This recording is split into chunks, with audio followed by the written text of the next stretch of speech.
Hello दोस्तों, स्वागत है आपका हमारे शूटिंग व्लॉग में। आज आपको बताएंगे इम्पोर्टेंस ऑफ ड्राई फायरिंग और कुछ खास इन्फॉर्मेशन जो कि नेशनल चैम्पियनशिप में पार्टिसिपेट करने वाले शूटर्स के लिए बहुत ही ज़रूरी है जानना। तो हमारे साथ बने रहिए एंड तक। जीवी मावलांकर चैंपियनशिप ख़त्म हो चुकी है और जिन भी शूटर्स ने नेशनल के लिए क्वालिफाई कर लिया है, मैनी कॉन्ग्रेचुलेशंस टू देम। और उनमें से ही एक है हमारी एकेडमी की मास्टर्स कैटेगरी की रुचि मैम। इन्होंने भी नेशनल के लिए क्वालिफाई कर लिया है दोस्तों, और हमारी मोरनी पिस्टल पे स्टिकर भी लग गया है। अनफॉर्चुनेटली मैम का जोनल्स में नहीं क्वालिफाई हो पाया था, लेकिन अभी उन्होंने जीवी मावलांकर में क्वालिफाई कर लिया है। तो कोई बात नहीं, देर आए दुरुस्त आए। अब मैम नेशनल्स खेलेंगी और वापस आकर इन्होंने बिल्कुल भी रेस्ट नहीं लिया है और नेशनल के लिए तैयारी बिल्कुल जमकर शुरू कर दी है। तो मैम से इंस्पिरेशन लेके और हम भी आज एकेडमी आ चुके हैं और लाइन नंबर 7 पे अभी मिस्टर तन्मय की पिस्टल रखी हुई है। उनकी शूटिंग ऑलमोस्ट हो चुकी है तो वो पैक करेंगे। तब तक हम चलो दोस्तों स्ट्रेचिंग कर लेते हैं। स्ट्रेचिंग के दौरान ही मिस्टर तन्मय हमारे पास आए और आज इनके स्कूल में चिल्ड्रंस डे सेलिब्रेट किया गया था। तो इन्होंने हमें बताया कि बहुत सारी मस्ती की, वहाँ पे पार्टी करी, खूब खाए पिया और डांस किया। भाई हरियाणवी गाने बजा के खूब डांस किया। और इसी के साथ हमारी स्ट्रेचिंग कंप्लीट हो गई और हम पहुंच गए अपनी लेन पे। सारा शूटिंग का सामान एक साथ बैग से निकाल कर अपनी लेन पर रख देंगे और उसके बाद हम रेडी हो जाएंगे दोस्तों शूटिंग करने के लिए। 2-3 हफ्तों से स्टेयर पिस्टल से ही शूटिंग कर रहे हैं। तो अभी मोरनी पिस्टल आ तो गई है हमारी, लेकिन आज भी स्टेयर पिस्टल से ही करेंगे, लेकिन आज डिजिटल पे शॉट करेंगे।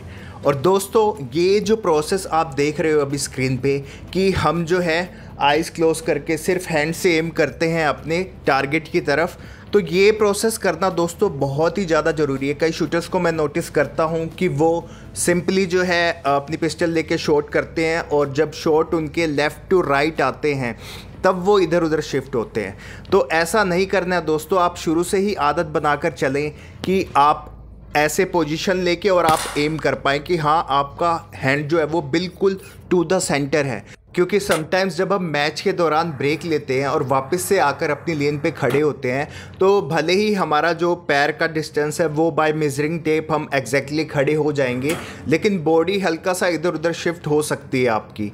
तो आप एक बार चेक कर सकते हैं हैंड के थ्रू और उससे आपको बहुत हेल्प मिलेगी दोस्तों। क्योंकि मैच में अगर आपका शॉट इधर उधर लग गया तो वो दिक्कत है। शॉट आपके अगर ऊपर से नीचे में आ रहे हैं अगर साइटेड टाइम पे, तो वो कोई बात नहीं, आप सेंटर में खड़े हो, वो आपके एमिंग एरिया का जो है वो एरर है। लेकिन अगर आपके शॉट लेफ़्ट और राइट साइड आ रहे हैं, मतलब लेफ़्ट पे 7-8 पे आ रहे हैं, राइट पे 7-8 पे आ रहे हैं, तो वो गड़बड़ है दोस्तों। तो एटलीस्ट इतना तो हम अपने आप को काबिल बनाएं कि हम बिना पिस्टल के भी अगर हम एम करें तो हमें ये पता हो एग्जैक्टली कि हम टू द सेंटर एम कर रहे हैं। और अगर अभी हमने शॉट चलाया तो वो 9 वाली रिंग के अंदर ही लगेगा। और ये बहुत ही छोटी और बारीक चीज़ है दोस्तों, लेकिन ये हमें खुद से ही कई चीज़ें सीखनी पड़ती है। क्योंकि हर एक बात, हर एक चीज़ जो है वो आपको याद नहीं रह सकती, तो आप उनको हैबिट में डाल लो तो ही ज़्यादा बेहतर होगा। और अभी हमने जैसे एम किया तो साइट हमारी काफ़ी ज़्यादा मूव कर रही थी, तो हमने सेफ्टी फ्लैग इंसर्ट करके पिस्टल में निकल पड़े हैं अब हम ड्राई फायर प्रैक्टिस के लिए। तो काफ़ी देर तक हम ड्राई फायर प्रैक्टिस करके देखेंगे वॉल पे, जब तक कि हमें ये ना लगे कि अब हमारी साइट बिल्कुल स्टेबल है और अब हम शॉट के लिए रेडी हैं। ऐसा आप लेन पे खड़े होके भी कर सकते हो, ज़रूरी नहीं है कि आप अलग से कहीं जाओ। समटाइम्स मैच के दौरान भी अगर आपको फील हो रहा है कि साइड ज़्यादा मूव कर रही है, तो आप 2-3 शॉट जो है वो ड्राई फायर करके देखिए और उसके बाद वापस से अपने मैच को कंटिन्यू कीजिए।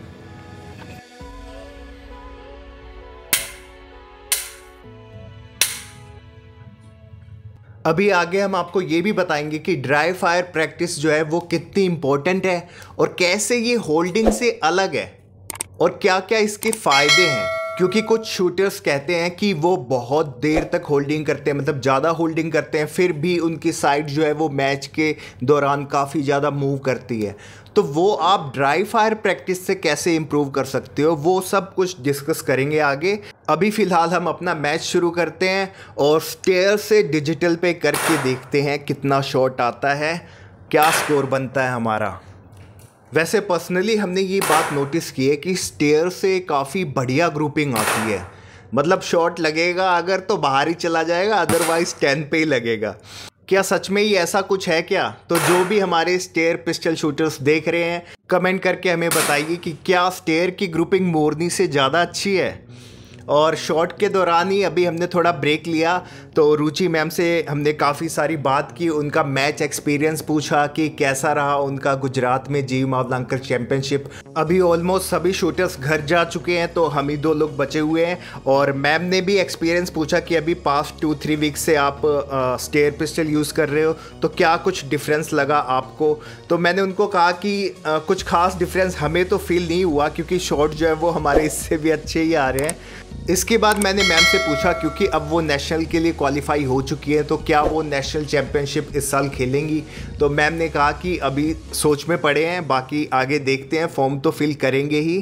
क्योंकि ये थोड़ा सा कन्फ्यूज़न क्रिएट हो रहा है दोस्तों, क्योंकि एक बार अगर हम नेशनल प्ले कर लेंगे तो हम ISSF कैटेगरी में आ जाएंगे, और हम कहीं भी मैच खेलने जाएंगे तो 60 शॉट्स का होगा। और जैसा कि अभी हमारा स्कोर जो है वो आउट ऑफ 400 370 के अराउंड ही चल रहा है, जो कि हम चाहते हैं कि एटलीस्ट वो 385 प्लस हो। तो थोड़ा सा कन्फ्यूज़न तो हमारे माइंड में भी है, बाकी देखते हैं आगे। वैसे जब से हम जोनल चैम्पियनशिप खेल के आए हैं, हमने अपना जो पोजीशन स्टांस थोड़ा चेंज किया है, उसकी वजह से नेक पेन तो नहीं हो रहा है, लेकिन ब्रीदिंग इशू बहुत ज़्यादा आ रहा है। एमिंग एरिया में आकर भी ब्रीदिंग इशू हो रहा है बहुत ज़्यादा, तो उसको थोड़ा सा करेक्ट करने की कोशिश है। इसीलिए हम डिजिटल पे शॉट करने पे ध्यान नहीं दे रहे हैं, बल्कि अपनी प्रोसेस को इम्प्रूव करने में लगे हुए हैं। और अभी हमने 20 शॉट किए, और उसका मैं आप लोगों को स्कोर दिखाता हूं। तो ये 2 सीरीज़ हमारी गई हैं, टोटल आउट ऑफ 200 181 का स्कोर बना है। और आज टाइम भी थोड़ा ज़्यादा हो गया, तो अब और शॉट नहीं करेंगे, लेकिन एकेडमी पूरी खाली पड़ी है दोस्तों, और यही मौका है, हम आपको लेके चलते हैं लेन के उस पार, और आपको दिखाएंगे इलेक्ट्रॉनिक सीव्स मशीन पास से, बिल्कुल पास से। तो आ जाओ पास से देखते हैं बिल्कुल।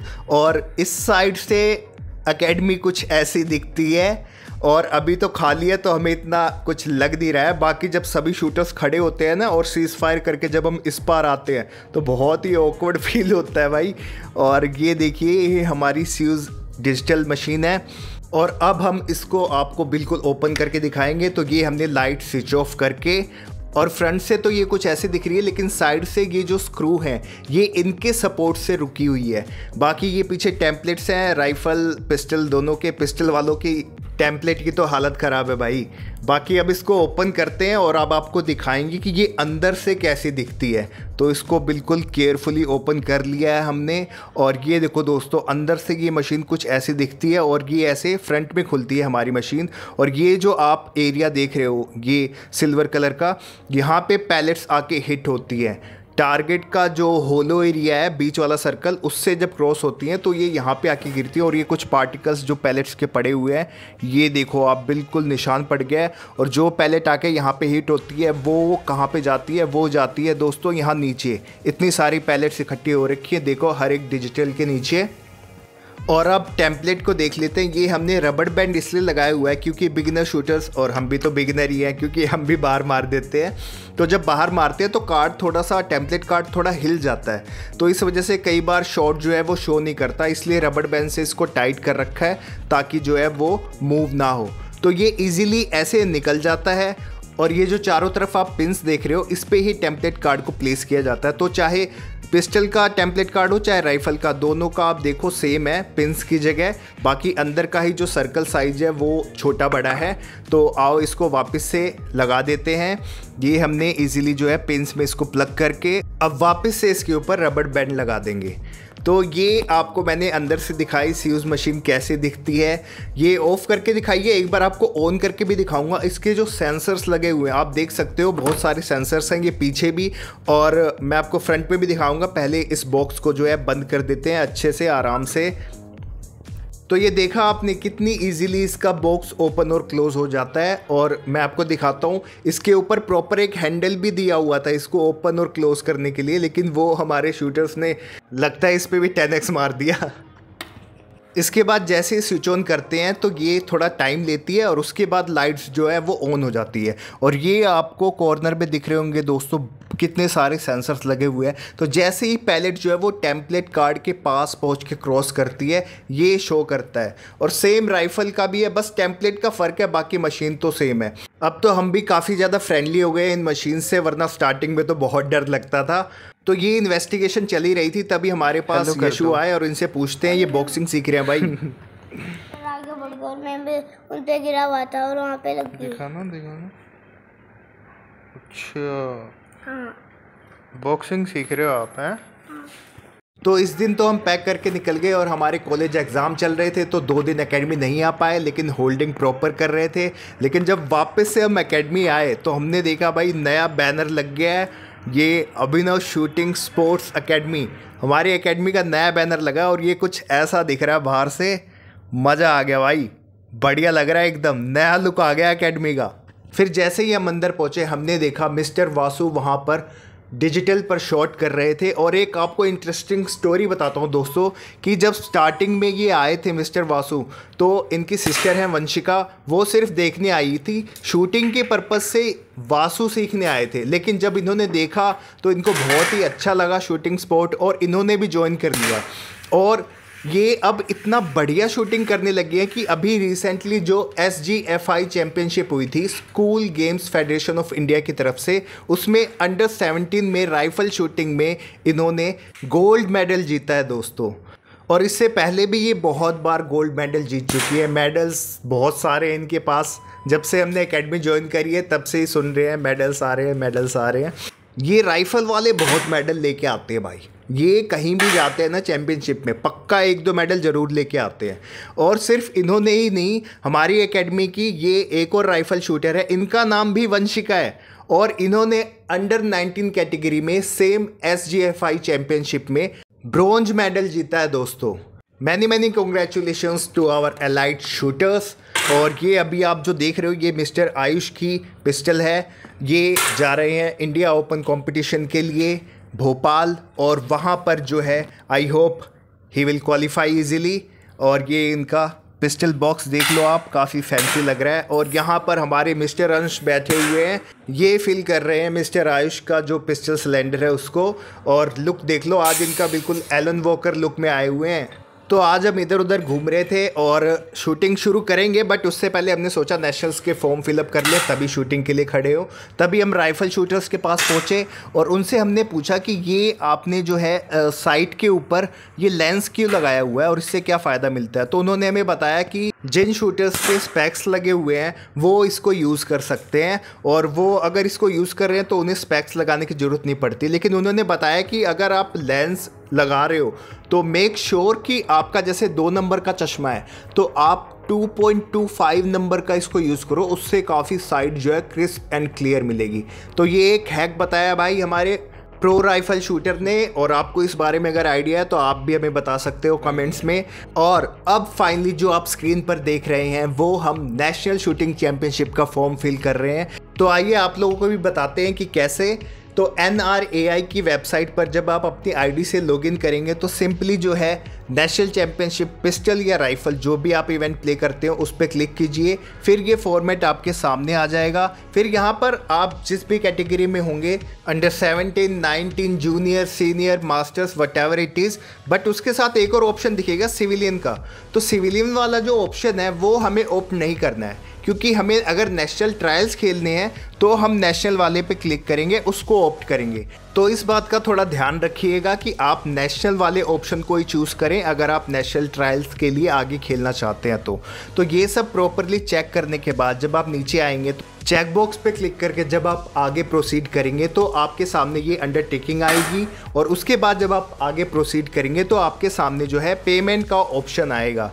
और पेमेंट कितनी रहेगी दोस्तों इसकी, तो पेमेंट है एग्जैक्टली 1475 रुपीज़ की, जो हमने ऑलरेडी आपको लास्ट व्लॉग में बताया था कि 1400 के अराउंड जो है इसकी पेमेंट रहेगी। तो आप UPI, नेट बैंकिंग या कार्ड के थ्रू भी कर सकते हैं। तो हमने QR कोड के थ्रू जो है पेमेंट को प्रोसीड किया, और उसके बाद हमारा जो फॉर्म है उसका पेमेंट स्टेटस बिल्कुल ओके हो गया, पेमेंट सक्सेसफुल हो गई। इसके बाद जब आप देखेंगे तो ये एक ऐसा नोटिफिकेशन आएगा और जब आप वापस से जाके मैच पार्टिसिपेशन पे देखेंगे तो वहाँ पर आपका जो स्टेटस है वो दिखाएगा स्टेट पेंडिंग। तो ये विद इन 72 आवर्स जो है वो आपका ऐसे शो करने लगता है, अप्रूव्ड हो जाता है जब स्टेट एसोसिएशन की तरफ से, और कॉम्पिटिटर कार्ड भी रिलीज़ कर दिया जाता है। तो कुछ ऐसा है ये नेशनल शूटिंग चैम्पियनशिप का फॉर्म फिलिंग प्रोसेस। इसके बाद सभी ने बारी बारी से अपने जो है नेशनल शूटिंग चैम्पियनशिप के फॉर्म फिलअप करवाए। ये रुचि मैम का भी फॉर्म जो है फिलअप हो चुका है मास्टर्स कैटेगरी में, तो मैम ने भी फॉर्म फिलअप कर दिया नेशनल का। बाकी एक इम्पोर्टेंट नोटिफिकेशन मैं आप लोगों को बताता हूँ दोस्तों, वो ये है कि जो हमारी नेशनल शूटिंग चैम्पियनशिप होने वाली है राइफल वालों की भोपाल में और पिस्टल वालों की दिल्ली में, अभी तक ऐसा बताया गया है।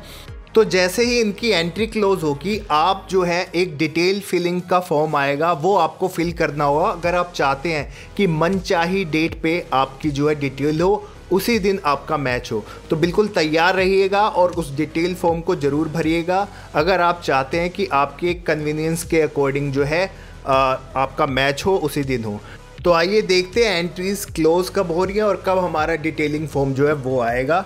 तो वो एंट्री क्लोज होने के बाद ही आएगा, और अभी हमारी एंट्रीज जो हैं वो पिस्टल शूटिंग वालों की है टिल 25 नवंबर। तो 25 नवंबर तक ही जो है वो आप इसकी एंट्री भर सकते हैं पिस्टल शूटिंग की। तो अगर आपने अभी तक नहीं भरा है तो दोस्तों इंतज़ार मत कीजिए, बिल्कुल आप जल्दी से जल्दी इस फॉर्म को भरिए। और राइफ़ल वालों का अगर हम देखें तो इनका भी 24 नवंबर लास्ट डेट है। तो हम ये मान के चल रहे हैं कि वो जो डिटेल्स का फॉर्म फिलिंग होगी वो 26 नवंबर के बाद होगी। तो बिल्कुल तैयार रहिएगा दोस्तों, और NRAI की वेबसाइट पे रेगुलर विजिट करते रहिएगा, आपको ही उससे मदद मिलेगी। और अब हम नेशनल्स का फॉर्म फिल कर चुके हैं, तो चलो नेशनल्स की तैयारी भी करते हैं। और स्टेयर से कर रहे हैं, वापस से मोरनी पिस्टल हमारी आ चुकी है एकेडमी में, लेकिन अभी हमने सोचा है कि इस पूरा हफ्ते अभी स्टेयर को ही रहने देते हैं और फिर अब नेक्स्ट वीक से मोरनी से शॉट करेंगे। तो अभी हम लेन नंबर 5 पर खड़े हुए हैं आज, और अब 40 शॉट्स का मैच हमने लगा लिया है। तो ये हमारा साइटर जा रहा है, 10 शॉट्स का साइटर जा रहा है दोस्तों, और इसके बाद हम प्रॉपर 40 शॉट्स का मैच करेंगे और आपको स्कोर दिखाएंगे कि स्टेयर पिस्टल से जब हमने डिजिटल पे मैच किया तो हमारा स्कोर कितना रहा। तो साइटर तो गया है हमारा 91 की सीरीज़ का, और अब दोस्तों चलो शुरू करते हैं अपना मैच। हमें पर्सनली कोई ऐसा ख़ास फ़र्क लगा नहीं स्टेयर और मोरनी में, क्योंकि हम बिलीव करते हैं कि हमें अपना प्रोसेस इतना अच्छा बना लेना है, खुद को ही इतना कैपेबल बना लेना है कि हमारे हाथ में चाहे कोई भी पिस्टल हो, हम जो है उससे शूटिंग करें तो हमारे शॉट्स जो है वो अच्छे आए। और पहली सीरीज़ 94 की जाने के बाद जब ये पहला शॉट 7 लगा ना, तो सारा कॉन्फिडेंस डाउन चला गया दोस्तों। तो उसके बाद जो है ये फर्स्ट शॉट ही जब गड़बड़ हो जाता था तो पूरी सीरीज़ संभालने में चली जाती है। और ये जो शॉट आप बाहर गए हुए देख रहे हो, ये एग्जैक्टली हम रिकग्नाइज़ भी कर पा रहे थे कि क्यों जा रहे हैं। तो जब भी हम थोड़ा सा ज़्यादा होल्ड कर दे रहे थे ना, तब ऐसा हो रहा था। और क्योंकि हमारा जो प्रोसेस है वो कंटिन्यूस ट्रिगरिंग का है, तो साइट हल्का सा भी बाहर गई तो शॉट जो है वो बाहर चला जाएगा। तो अब आपको बताते हैं दोस्तों ड्राई फायर मैकेनिज्म के बारे में। तो होल्डिंग जो हम करते हैं वो सिर्फ और सिर्फ हम मसल स्ट्रेंथनिंग, फोर आर्म के लिए और इन सब चीज़ों के लिए करते हैं। हालांकि आप उससे जो है एम करके अपनी साइट भी अच्छी कर सकते हो, बट जब हम ड्राई फायर प्रैक्टिस करते हैं तो उससे क्या होता है कि हम पूरा प्रोसेस रिपीट करते हैं, साइट के साथ साथ हम ट्रिगर मैकेनिज्म भी यूज़ करते हैं। तो उसमें क्या होता है, हमारी जो मसल मेमोरी है वो बिल्ड होती है पूरे शूटिंग प्रोसेस की, और ट्रिगर पे हमारा कंट्रोल जो है वो बेटर होता है। और सबसे बढ़िया बात है कि ये बिल्कुल एग्जैक्टली शॉट करने की तरह लगता है, और हमारी पैलेट्स भी यूज़ नहीं होती, तो थोड़ा खर्चा भी कम हो गया। और जितना ज़्यादा आप ड्राई फायर प्रैक्टिस करोगे उतना ही ज़्यादा आपको कॉन्फिडेंस आएगा जब आप मैच में शॉट चला रहे होगे। क्योंकि होल्डिंग के टाइम पे जब हम करते हैं तो सिर्फ होल्ड करते हैं, बट ड्राई फायरिंग प्रैक्टिस में हम ट्रिगर मैकेनिज्म भी यूज़ करते हैं। तो उसका हमें बेनिफिट मिलता है मैच के दौरान कि जब हम ट्रिगर पुल कर रहे होते हैं तो एग्जैक्टली हम ड्राई फायर प्रैक्टिस करते करते इतना हैबिचुअल हो जाते हैं कि वो ट्रिगर इफेक्ट भी हमको पता चलने लगता है कि हम ज़्यादा पुल कर रहे हैं या एकदम से पुल कर रहे हैं। तो ये सारी गलतियाँ, ये सारे एरर्स जब आप पकड़ोगे प्रैक्टिस के दौरान, ट्रेनिंग के दौरान, तभी उनको अच्छे से जो है इम्प्रूव कर पाओगे आप मैच के दौरान। तो जिन भी शूटर्स को ऐसा लगता है कि वो होल्डिंग ज़्यादा कर रहे हैं बट फिर भी उनका स्कोर इम्प्रूव नहीं हो पा रहा है, तो वो कोशिश कीजिए कि आप ड्राई फायर जो है वो थोड़ा सा इंक्रीज़ कीजिए, अपने रूटीन में उसको भी शामिल कीजिए।